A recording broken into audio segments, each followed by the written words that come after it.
The American poet Langston Hughes wrote, "Hold fast to dreams, for if dreams die, life is a broken-winged bird that cannot fly.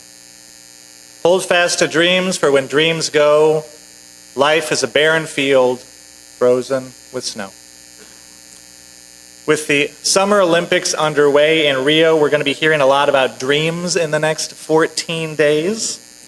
We're going to hear about those people who held fast to their Olympic dream of glory and about the sacrifices and the hard work that they have made in the pursuit of that dream. And we have a phrase in this country to describe people who have worked hard and sacrificed and ultimately achieved success. We call that the American dream.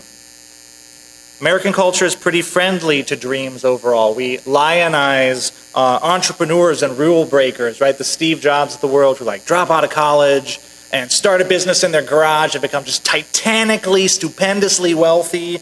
We like that. We celebrate pluck and ambition. Go west, young man. But we also have a certain ambivalence about dreams and dreaming and dreamers in American culture. We are known to dismiss an idea with the curt phrase, "You're dreaming," as in, that will never happen, so get real. Synonyms for dreams might include the word vision or aspiration, but they also include fantasy, delusion, mirage. Sometimes we say a dream is beautiful, but just as often we affix the words foolish or impractical. We are skeptical. One person in our neighborhood might be finally pursuing her dream, but that other person is clearly in the throes of a midlife crisis. And for every person we encourage to follow their dream, there's another we are thinking to ourselves, don't quit your day job. Now, I expect that each of you in the sanctuary today relates somewhat differently, or maybe very differently, to the concept of having a dream. Some of you may strongly identify with the idea of having a dream for yourself. Some of you not so much. Some of you may have grown up knowing that you were meant to be a musician, or an engineer, or an accountant, or a carpenter, or a mother, or an officer. You just knew it from as long as you can remember being alive. And some of you, not so much. Some personalities are characterized by longing, and some by contentment. Some people have fairly focused singular wants, and other people kind of go with the flow, and they could have had their life turn out a dozen different ways and be equally content with the results. Some of you may have a dream that you are actively pursuing right now, or a dream that you are sort of methodically positioning yourself for to pursue in the near future, or a dream that you've had to kind of back burner because it's not going to happen, but maybe someday, fingers crossed. Some of you may agree with the poet Langston Hughes that life without a dream is like a field of snow, barren field frozen with snow. And some of you may think of dreaming as being foolish and impractical. Some of you may not identify with the idea of having a dream at all. It just doesn't register. So the word dream can be pretty loaded, right? It conjures up itself images of big ideas and strong passions and dramatic commitments.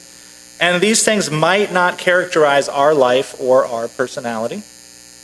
When I think of dreams, I think of the words of the great expert on the subject, Kermit the Frog, who sang, "Have you been half asleep? And have you heard voices? I've heard them calling my name." A dream, then, per the great green one, doesn't have to be something we have announced to the world from the moment we were old enough to know what an astronaut is. A dream can be something that calls to us. And when it calls us out of our sleep into greater wakefulness. And when it calls us by name. Your dream knows your name. Your dreams are for you. They're not someone else's dreams.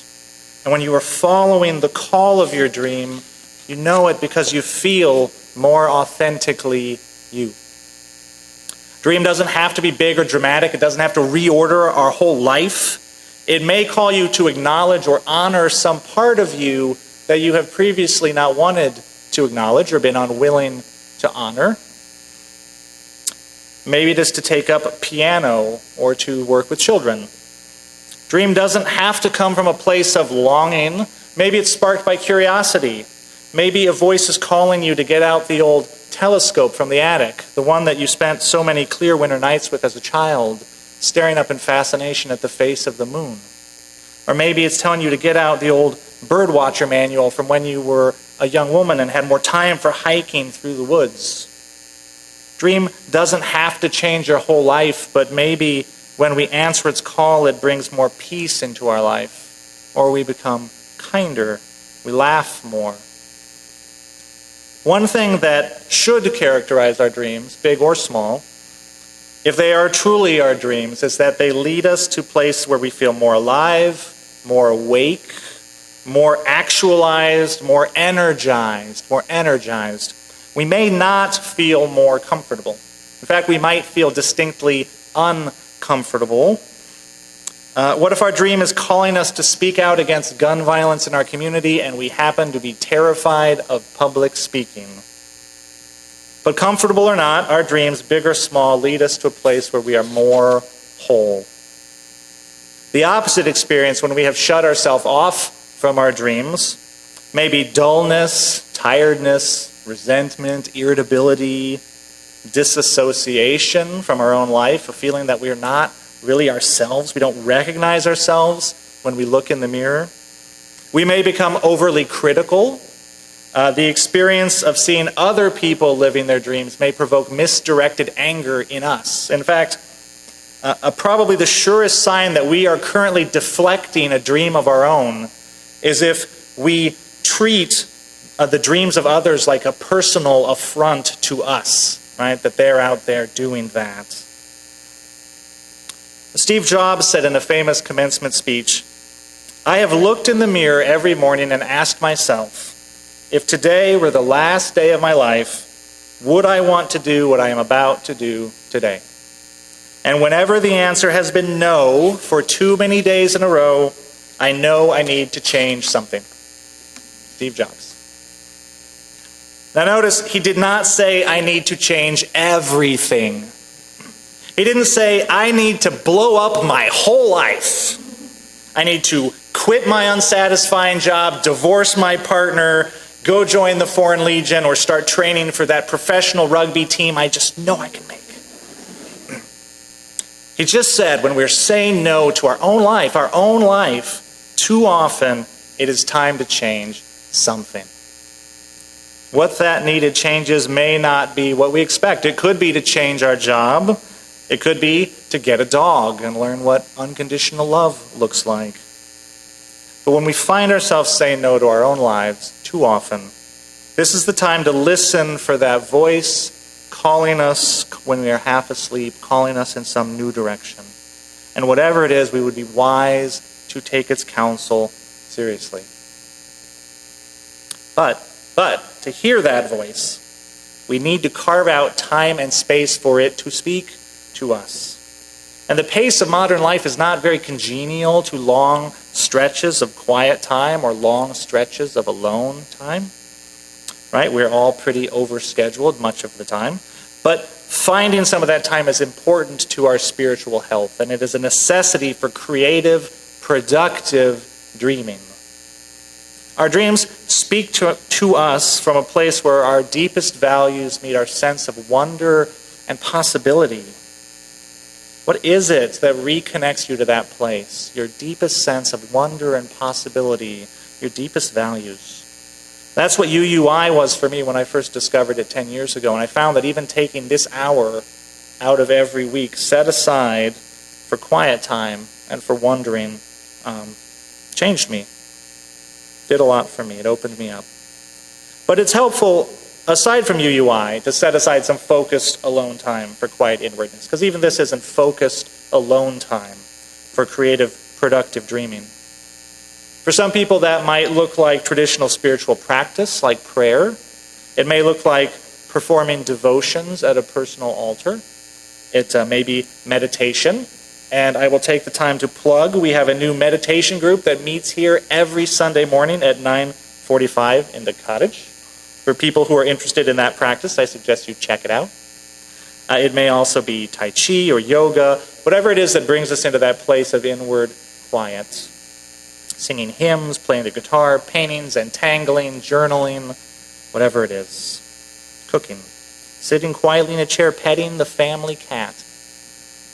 We need to make regular time to allow ourselves to be tuned into frequencies that are otherwise drowned out by the blare and the static of our day-to-day lives. Tuned into frequencies that are otherwise drowned out. Connections are made slowly, writes the poet Marge Piercy. Sometimes they grow underground. You cannot tell always by looking what is happening. More than half the tree is spread out in the soil under your feet. When we allow ourselves a regular spiritual practice, when we allow ourselves that time for creative dreaming, we are creating connections. Connections between our ego and our unconscious. Connections between our surface desires and our most heartfelt values. Connections between our mind and our body. It's funny how often we don't pay attention to our body when it's trying to tell us things.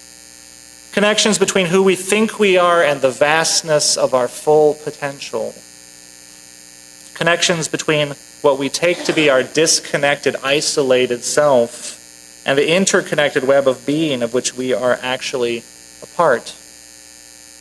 We are making all these connections slowly over time, spreading out roots far and deep into the soil, grounding ourselves deeper into the earth, into something fertile and ancient. And what we are actually doing is we are connecting ourselves to mystery. We are connecting ourselves to the great mystery of which we are all a part. Who knows where a dream comes from, really? But we are practicing sending our roots down into the mysterious earth and preparing ourselves for green shoots and new life out of that great mystery. Now, sometimes our dreams speak to us from a place of vulnerability. We may be asked to connect to some part of ourselves that we're not confident about, or to reconnect to some part of ourselves that we have disowned, that we thought that we were done with. And so sometimes our first efforts at connection may be fumbling. They may produce amateurish results. Our new look is not a polished look. We might feel foolish. So to dream is to take a chance. It's to risk looking ridiculous to ourselves or to others sometimes. And this is a vulnerable place, right? It only takes one cruel laugh, like in our story Ish today, to cause us to retreat back to a place of illusory safety. Illusory because it is not safe at all to be shutting down our dreams, but it feels safe in that moment, in the face of that cruel laugh.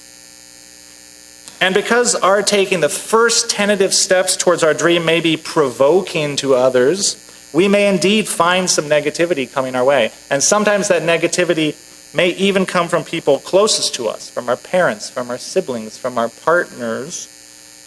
Because change is uncomfortable and it brings risks. And other people may not like it when we change things because that changes things for them too. And they don't necessarily want to come along for the ride. So when negativity comes from our most intimate relationships, that can really sting. And it may be easier to abandon the whole enterprise than soldier on in the face of disapproval. So a supportive community can be an invaluable connection to have when we are trying to make a go at one of our dreams. We all need a shoulder to lean on sometimes, or an encouraging word, a shared success story, a rueful smile at a shared misadventure, and we can be that for one another. This isn't a weakness of ours that we need this. This is the human condition, right? Our popular stories even reflect this.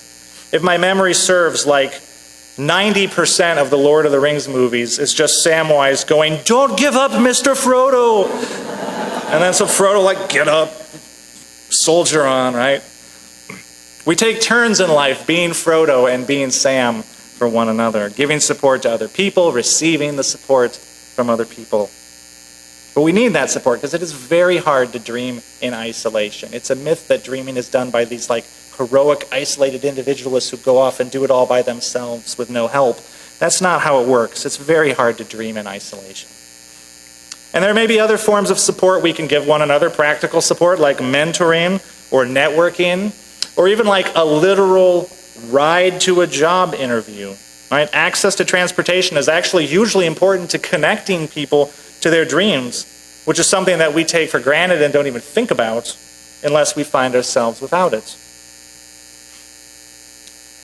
Now, I've acknowledged that we don't all identify as dreamers, and I've also said that sometimes dreams go deep underground, and we may not even be aware that this regular meditative time that we spend is actually nurturing a new personal dream for us. It's 5 years away. We don't even know it's happening. So if you're feeling left out of this service so far, right, I don't identify as a dreamer, I don't have any dreams going on, I'm going to say now that there is one sense in which I am confident that we are all here dreamers, or at least nascent dreamers, inasmuch, at least, as we identify as Unitarian Universalists or are beginning to explore this particular religious path. We say Unitarian Universalism is not a creedal religion, meaning that what unites us is not a specific shared belief, but rather we are a covenantal religion, meaning that what we have in common is a shared commitment to orient our lives around 7 principles. And these principles contain within them a vision of the world very much not as it is, but as it could be. Our first principle upholds the inherent worth and dignity of every person, puts before our eyes the vision of a world where each person matters, where every child knows that they are loved and are accepted in the fullness of their person, and we are accepted in the fullness of our person. And our second principle says, live for justice, equity, and compassion in human relations. Fight for justice, equity, and compassion. And our sixth principle commits us to the goal of world community with peace, liberty, and justice for all.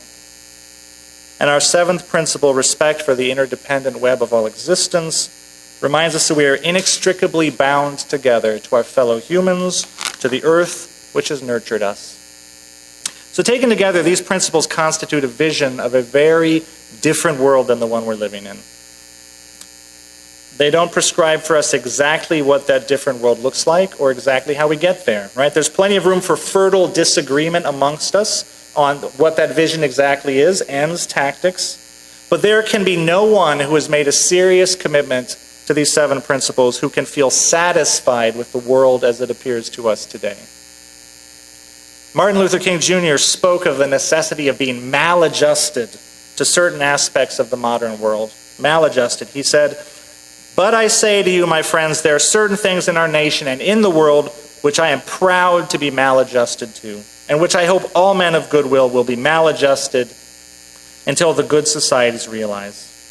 I say very honestly that I never intend to become adjusted to segregation and discrimination. I never intend to become adjusted to religious bigotry. I never intend to adjust myself to the self-defeating effects of violence." As Unitarian Universalists, we must be equally maladjusted to our world as it is. But our maladjustment doesn't take the form of hatred or hopelessness or despair.